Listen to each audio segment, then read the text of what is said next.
السلام عليكم ورحمة الله وبركاته. بسم الله الرحمن الرحيم.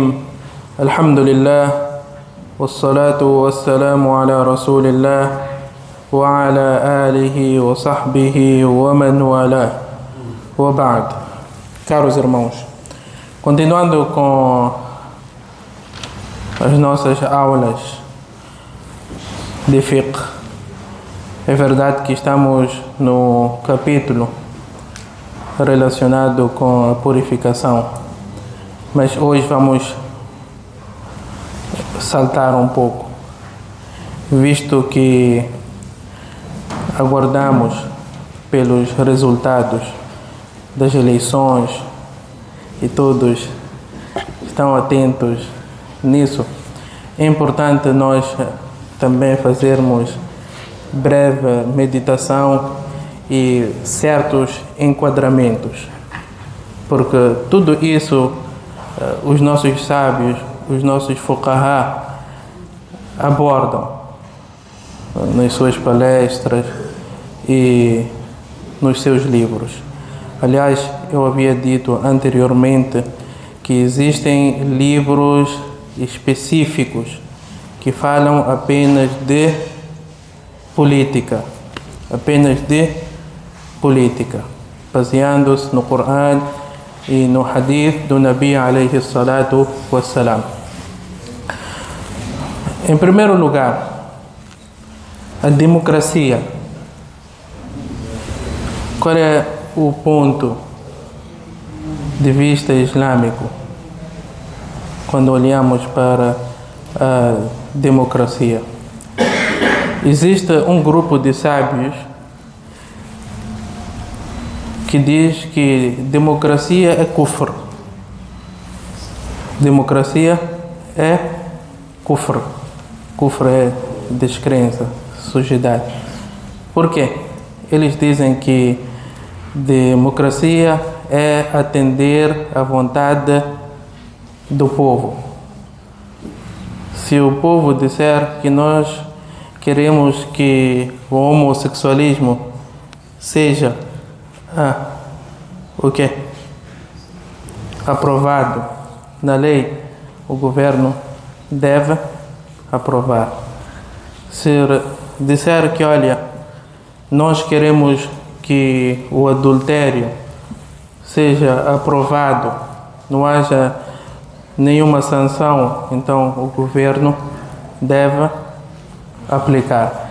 É olhando nesta perspectiva que um grupo de sábios diz que é kufr, porque não é tomado em consideração o mandamento, a lei de Allah subhanahu wa ta'ala, mas sim o desejo do povo. O outro grupo de sábios dizem que tem certo enquadramento. É verdade que deve ser ajustado. Isto está fora de questão. Não pode atender o desejo do povo naquilo que Allah subhanahu wa ta'ala proibiu. Não pode proibir o que Allah subhanahu wa ta'ala tornou lícito e nem tornar lícito o que Allah subhanahu wa ta'ala proibiu. Entretanto, quando vamos para este processo de votação, antes disso, é necessário saber que existem três formas de se estabelecer um governo, que o Islã deu esta abertura e não há divergência. A primeira, Ahlul Hall wal Aqd. Ahlul Hall wal Aqd é um grupo de pessoas intelectuais, fidedignos, honestos. Geralmente são chefes de tribos, intelectuais, pessoas que são conhecidas, são pessoas honestas. É formado um grupo que, olha, esses, o povo todo reconhece que são pessoas fiéis, competentes, portanto, são esses que escolhem o governante, seja ele presidente, seja ele rei. Estão a perceber? Ahlul Halli wal Aqd. Abu Bakr, radiyallahu anhu arda, como é que foi indicado como Khalifa?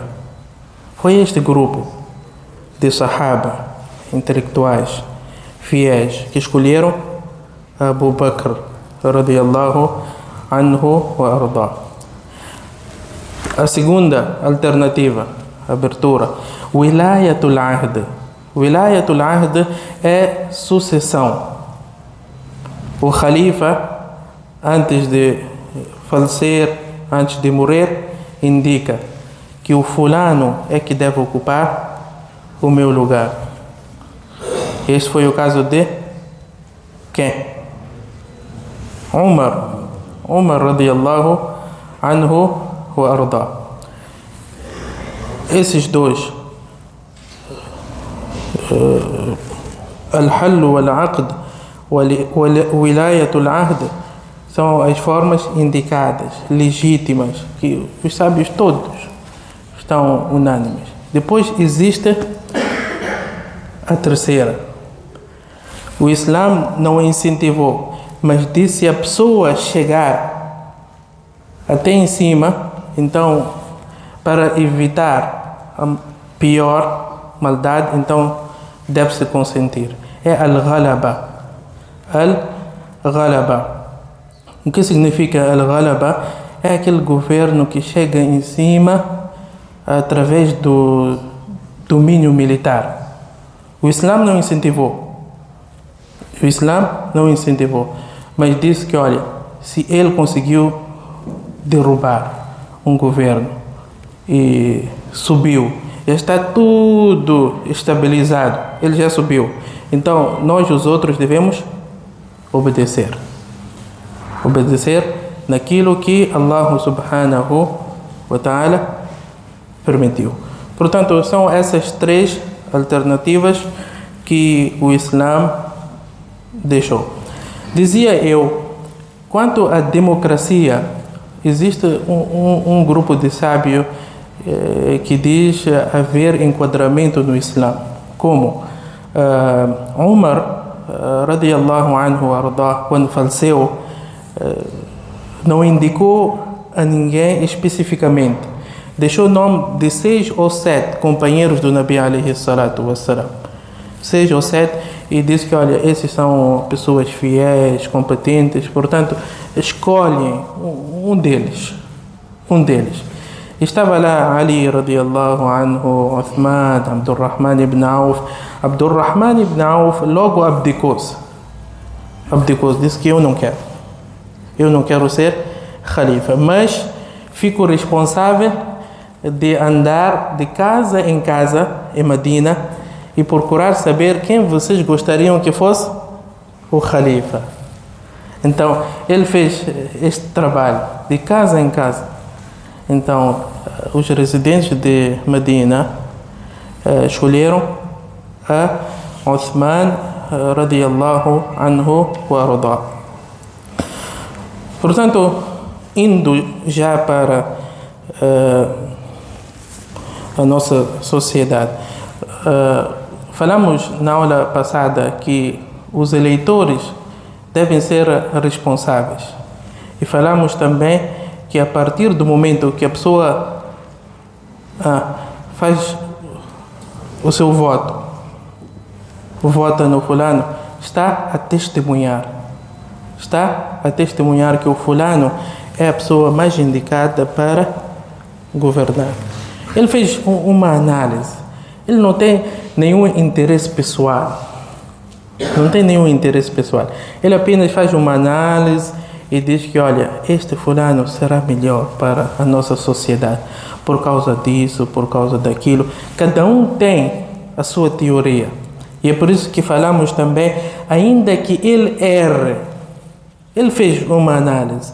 Ainda que ele esteja enganado, não será castigado e nem censurado por Allah subhanahu wa ta'ala. Porque não existe nada taxativo. Cada um tem a sua forma de pensar. Cada um tem a sua forma de pensar. Mas o importante é que sejamos responsáveis.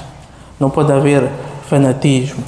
Não pode haver interesse pessoal. Interesse todos nós temos, mas deve ser um interesse coletivo. Um interesse coletivo que, olha, queremos beneficiar a sociedade toda. Não pode suceder que, olha, só um grupo de pessoas que se beneficia. Isso não. Olha, interesse coletivo. Portanto,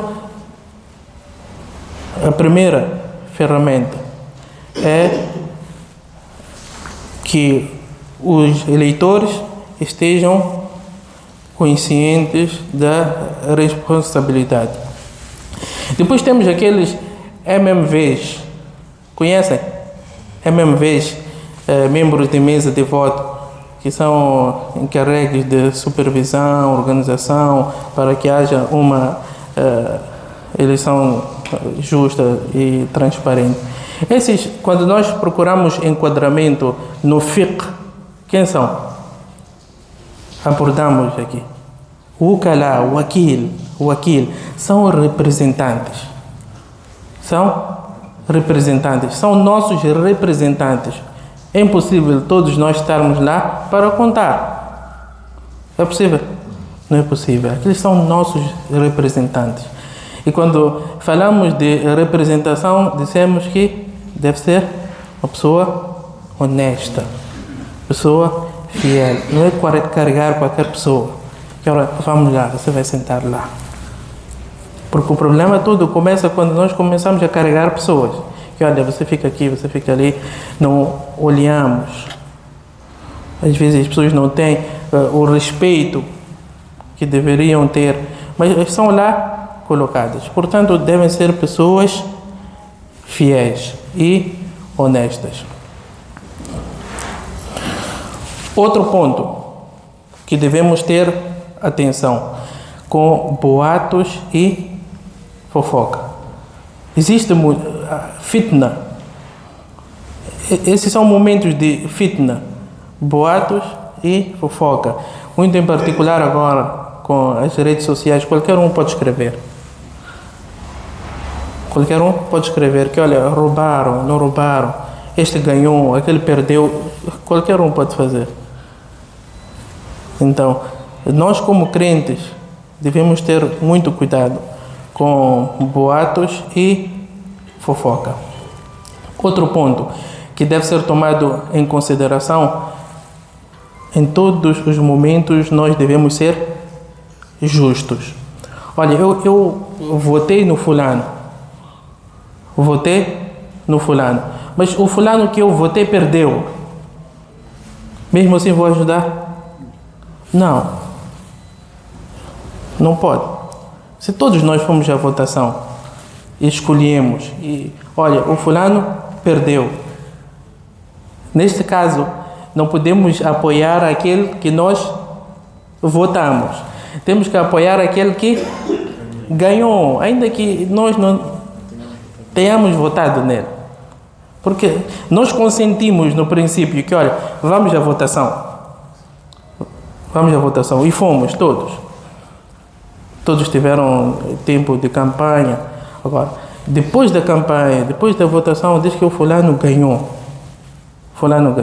Então, é nosso papel de ajudar o fulano a adquirir seus direitos.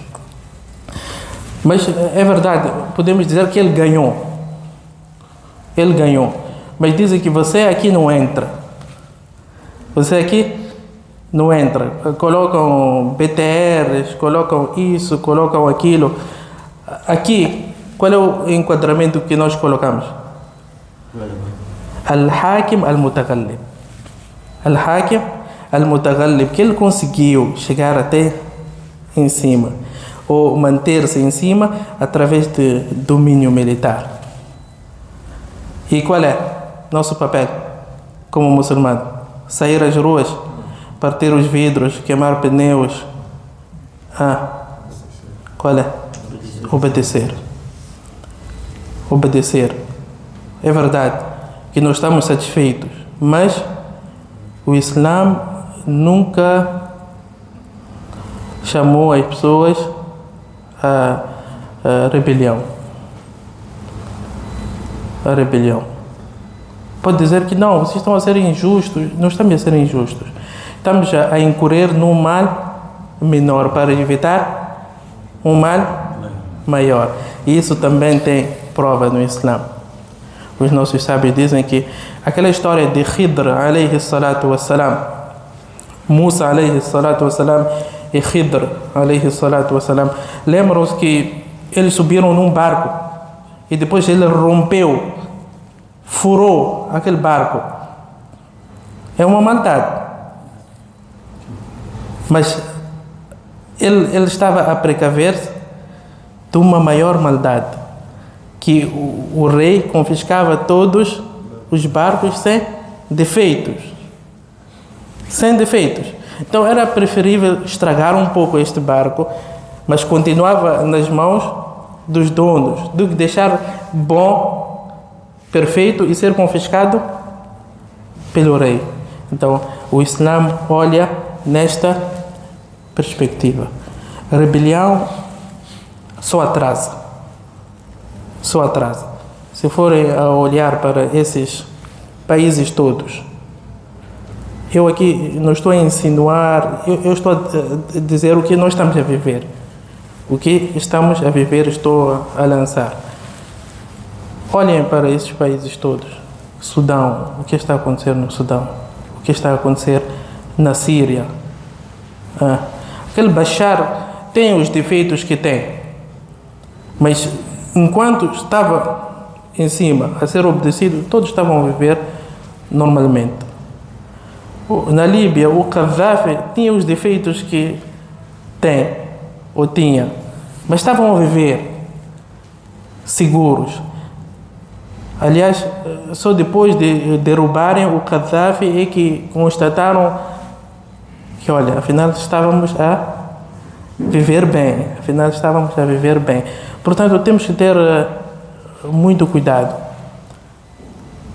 As coisas podem virar-se por causa da nossa emoção. Tem um chefe que está vivo, Suleiman al-Ruhaili, que Allah proteja ele. Diz que certa vez viajou, é saudita, viajou para um país, ele não mencionou. Diz que quando estavam a regressar no aeroporto, as luzes todas, houve um apagão e vieram pessoas e disseram que, olha, é melhor vocês saírem. Ele disse que, olha, nós insistimos que, olha, queremos ficar aqui mesmo.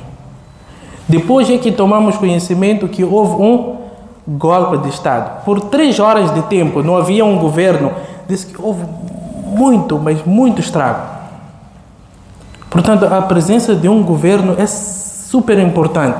A partir do momento que não há ninguém em cima para controlar, tudo fica um caos. As lojas são saqueadas.